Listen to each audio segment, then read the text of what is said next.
Welcome back to the Borderland Blitz, and we love the rivalry games, and it was supposed to be the battle of the claw tonight. The oldest school in the city, El Paso High, against the second oldest, Austin High School. ABC7's Paul Cicala was out at El Paso High tonight. One of the oldest rivalries, right, Paul? Yeah, as you mentioned, it is one of the oldest rivalries here in the Borderland, with two of the most historic schools in the El Paso area. We're talking El Paso High School and Austin, smacking helmets tonight, potentially in the battle of the claw. And speaking of, check this out.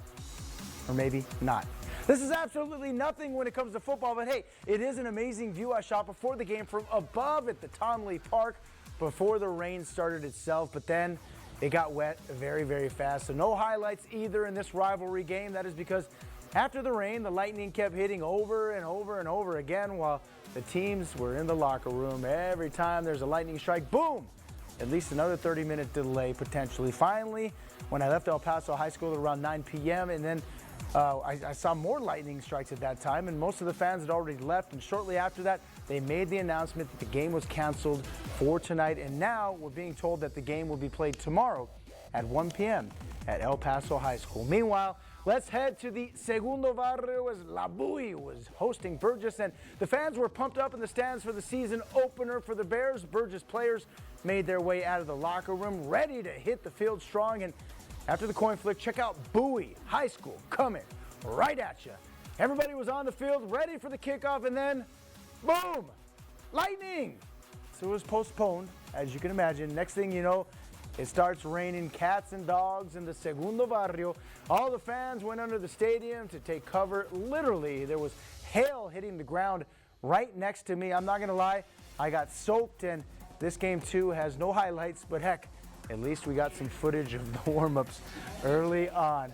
And for all it's worth, next Friday, El Paso is scheduled to play at Mountain View, and Austin is off next week, and then we'll travel to Mountain View as well the weekend of the 13th. Meanwhile, next week, Burgess will host their first game and take on the Lower Valley's very own Fabens High School. And as for La Bui, well, they'll take on their rival Jefferson. And I'm not going to lie, I got soaked tonight. My shoes and socks are still crazy wet right now as I sport them as we speak.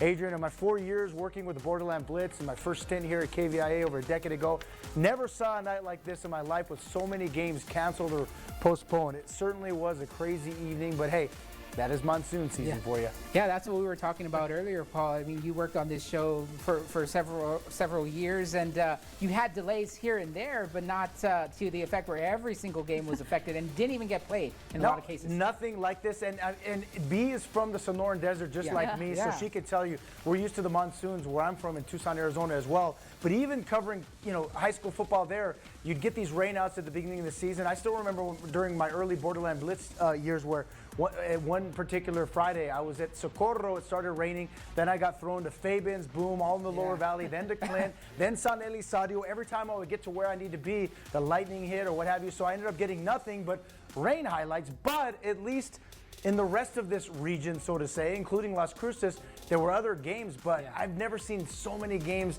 rained out and so many postponements in my life. And I feel bad for B and yourself, Adrian, tomorrow, because you guys, in addition to New Mexico State and UTEP football, you guys are going to be stressed like crazy with some of those games in high school that are going on tomorrow as well that you have to cover. Yeah, we're going to have another full It's going to be Borderland Blitz Part 2. Part 2, the AM edition in some cases for those morning games. It's going to be fun for fans, but I know how stressful these shows can be, so get some sleep, my friends. You guys are going to need it tomorrow.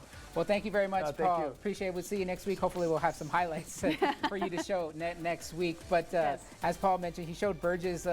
Burgess will actually play tomorrow. Coronado at Burgess High School. Coronado will travel to Burgess to play them. 1 p.m. kickoff at Burgess High School. So that's another game that we'll have to look forward to. And now we'll head to Northeast El Paso, where the Parkland Matadors played host to the Isleta Indians. Now, Isleta, a newcomer to District 1-4A, another game that was delayed. We unfortunately don't have any highlights of the last update I got. Isleta was up 21-12. Rodrigo Martinez, he had a 37-yard touchdown pass to Rodolfo Gomez. Now, Martinez, he's up to 172 yards through the air already with 3 touchdowns. Can you believe that? I mean, 3 touchdowns already for, any high school player. I mean, that's a big deal. Well, Isleta hasn't beaten Parkland since 2015, and we'll have final results of this game here on KBIA.com. Let's go ahead and we're going to take a break here. We're going to have the Blitz picks coming up, and then also the War of the Week. We did manage to get the War of the Week, although it's a little different for week 1. Yeah, I mean, like you said, we're making history tonight, okay? Yeah. I mean, you'll be able to see a little bit more of it, but we definitely had to have Kenyo Theo versus Kenyo Theo. Just go at it, and yeah, it was pretty fun. It was my first time doing War of the Week, and that was really fun. I kind of wanted to chime in and help out a little bit, but I held back. We're going to have that for you, show it to you right after the break.